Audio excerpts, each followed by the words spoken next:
ফিতনাময় পরিবেশে আপনি কিভাবে বাঁচবেন এটা একটা অপশন। এই জামানার কথাই নবীজি বলছেন সাল্লাল্লাহু আলাইহি ওয়াসাল্লাম, তোমাদের সামনে এমন একটা যুগ আসছে, নবীজি বলছেন জামানা সাবরিন, কঠিন জামানা, যে জামানায় ঈমান নিয়ে চলাটা হবে হাতের মধ্যে আগুন নিয়ে চলার মতো। নবীজি বলছেন ওই সময়ে সাহাবী জিজ্ঞাসা করছেন, ইয়া রাসূলুল্লাহ, আমি ওই সময়ে কি করব? ওই সময় আমি কি করব, আমাকে কি পরামর্শ দিচ্ছেন? নবী সাল্লাল্লাহু আলাইহি ওয়াসাল্লাম বলছেন, হে আমর ইবনে আস, তুমি ওই সময় বাড়িতে অবস্থান করো, বাসায় থাকো, বিনা প্রয়োজনে বাড়ির বাইরে এসো না। ওই সময় তুমি নিজের পাপের জন্য আল্লাহর কাছে ক্রন্দন করতে থাকো, বিনা প্রয়োজনে বাড়ির থেকে বের হয়েও না। আর মানুষের সাথে এত বেশি মেলামেশা করো না, নিজে তোমার আমল, তোমার গুনাহ নিয়ে ব্যস্ত থাকো, তোমার পাপের জন্য আল্লাহর কাছে কান্নাকাটি করো, ইনশাল্লাহ তুমি নাজাত পেয়ে যাবে। এটা একটা অপশন। আরেকটা হাদিসে গিয়ে নবী সাল্লাল্লাহু আলাইহি ওয়াসাল্লাম বলছেন যে যখন এমন ফিতনাময় পরিবেশ আসবে, তখন যদি তোমরা এই আমর বিল মারুফ নাহি আনিল মুনকার, সৎ কাজের আদেশ, অসৎ কাজের নিষেধ, আমার সুন্নতের উপর অটল থাকতে পারো, তাহলে তোমরা 50 জন শহীদের নেকি পাবে।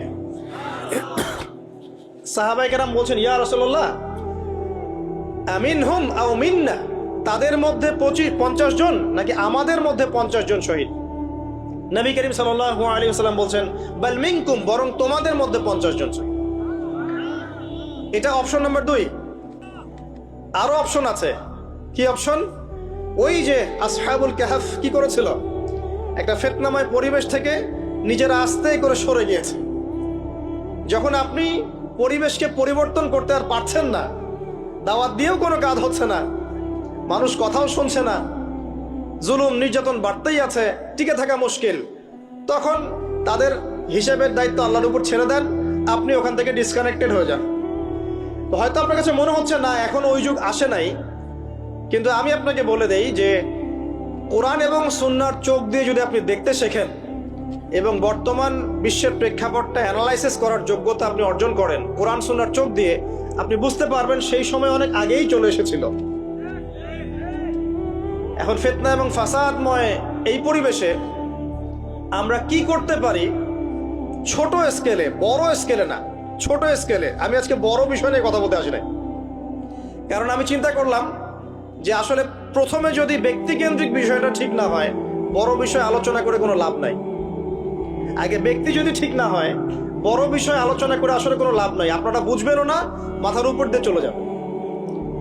এখন গ্লোবাল অ্যাফেয়ার্স নিয়ে কথা বলে খুব একটা ফায়দা নাই আপনাদের। এখন ইকোনমিক পুরো এই সুদভিত্তিক সিস্টেম আপনি চেঞ্জ করতে পারবেন না, এবং পুরো যে তাগুতি ব্যবস্থা আপনি চেঞ্জ করতে পারবেন না। আপনি কি করতে পারবেন? আপনি নিজেকে পরিবর্তন করতে পারবেন, আপনার পরিবারকে পরিবর্তন করতে পারবেন। এতটুকু আপনার পক্ষে এখন পর্যন্ত সহজ, ঠিক না ভাই? ঠিক কথা। এটা আপনি এখন করতে পারবেন। তো এটার ফর্মুলা কি? ফর্মুলা ঘাটতে গিয়ে আল্লাহ পাক আমার মাথার মধ্যে একটা হাদিস নিয়ে এসে দিলেন।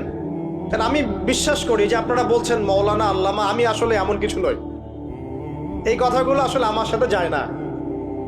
আমি নিতান্তই একজন ছোট মানুষ এবং তালেবে ইলম, জ্ঞানের পথের পথযাত্রী। আর আমি তালেবে ইলম হয়ে থাকতে চাই। আমি মুফতি নই, আমি মুহাদ্দিস, মুফাসসির বা এই যে শব্দগুলো আপনারা বলছেন, এমন কিছুই নয়। আসলে কিয়ামতের মাঠে আমি জান্নাতে যেতে পারবো কিনা আমি নিজেই জানি না। যখন কোনো মানুষ নিজেকে অনেক বড় মনে করা শুরু করবে, বুঝে নেবেন সেই ইবলিসের আনুগত্য করা শুরু করেছে আর কি। কারণ ইবলিস বলেছিল, আবা ওয়াস্তাকবারা, আমি খলাকতানি মিন নার ওয়া খলাকতাহু মিন তিন, আমাকে সৃষ্টি করেছেন আগুন দিয়ে, আদমকে সৃষ্টি করেছেন মাটি দিয়ে, আমি কেন আদমকে সিজদা করতে যাব? তো এটা ইবলিসের চরিত্র, আবা ওয়াস্তাকবার, সে উদ্ধত হয় এবং অহংকার প্রদর্শন করে।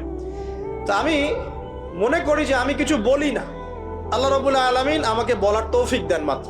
নবী করিম সাল্লাল্লাহু আলাইহি ওয়াসাল্লাম বলছেন যে যখন মাইয়েতকে কবরে শোয়ানো হয়, তখন সে তাকে দাফন করে যাওয়া ব্যক্তিদের হাঁটার খসখস আওয়াজ শুনতে পায়। এরপরে তাকে যখন শুইয়ে দেওয়া হয়, সে যদি মুমিন ব্যক্তি হয়, তাহলে তার মাথার দিকে তার সলাত এসে দাঁড়িয়ে যায়। দুনিয়াতে আপনি যে নামাজগুলো পড়েছেন, আমি যে নামাজগুলো পড়ছি, এগুলো মাথার দিকে দাঁড়িয়ে যায়। ডান দিকে চলে আসে তার সওম, সওম মানে কি? রোজা। বাম দিকে চলে আসে যাকাত, যাকাত মানে কি? যাকাতের সাথে তো আমরা পরিচিত নই। আমরা ওই যে রাস্তাঘাটে যে দান খয়রাতগুলো উঠানো হয় এগুলোর সাথে খুব পরিচিত, তাই না? কত টাকা কত পয়সা, কি কি গান গড়ে আর টাকা কালেকশন করে না। অনেক সময় দেখা যায় রাস্তায় যাচ্ছি আমরা গাড়ি নিয়ে, পারলে গাড়ির সামনে এসে হুমড়ি খেয়ে পড়বে টাকা নেওয়ার জন্য। এইভাবে টাকা কালেকশন করতে কে শিখিয়েছে ইসলামে? আর আমরা অনেক সময় ছোট ছোট বাচ্চাদেরকে দিয়ে, মাদ্রাসার ছোট ছোট বাচ্চাদেরকে দিয়ে টাকা কালেকশন করাই। এটা ঠিক না। কেন ঠিক না জানেন? ছোটবেলা থেকেই ওর ব্যক্তিত্ব নষ্ট হচ্ছে। এই হাতটা উত্তম না এই হাতটা উত্তম? উপরের হাত উত্তম, নিচের হাত উত্তম? তো ছোটবেলা থেকে সে নিচের হাতে অভ্যস্ত হচ্ছে। দেখেন, এত টাকা পয়সা কালেকশন করে আমাকে আর একটা স্বতন্ত্র মসজিদ করতেই হবে জরুরি? খুবই জরুরি ছিল।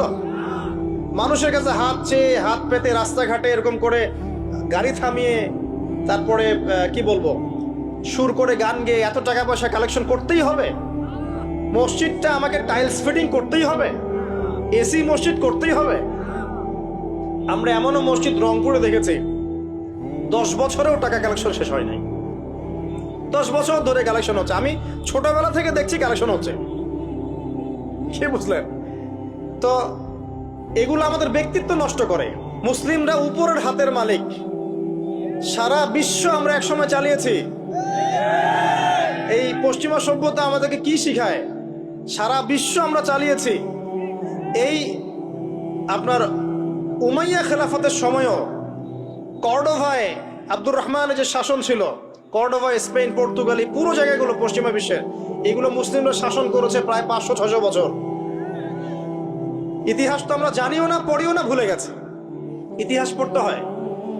হিস্ট্রি ঘাটলে দেখবেন রাসূল সাল্লাল্লাহু আলাইহি ওয়াসাল্লামের 23 বছরের নববী যুগ, স্বর্ণযুগ, তারপর আবু বকর সিদ্দিকের খেলাফত, তারপর উমর ইবনুল খাত্তাবের খেলাফত। আবু বকর সিদ্দিকের 2 বছর বা 2.5 বছর, উমর রাদিয়াল্লাহু আনহুর প্রায় 10 বছর, তারপর উসমান রাদিয়াল্লাহু আনহুর 12 বছর, আলী রাদিয়াল্লাহু আনহুর প্রায় 2-2.5 বছর, তারপরে হাসান রাদিয়াল্লাহু আনহু 6 মাস। এরপরে উমাইয়া খেলাফত শুরু হলো মুয়াবিয়া রাদিয়াল্লাহু আনহুর হাতে, প্রায় 20 বছর। উমাইয়ারা শাসন করেছে প্রায় 90 থেকে 100 বছর। তারপর জাব নদীর যুদ্ধে উমাইয়া আব্বাসীয়রা একে অপরের সাথে যুদ্ধ করেছে, করে উমাইয়ারা পরাজিত হয়ে আব্বাসীয়রা ক্ষমতায়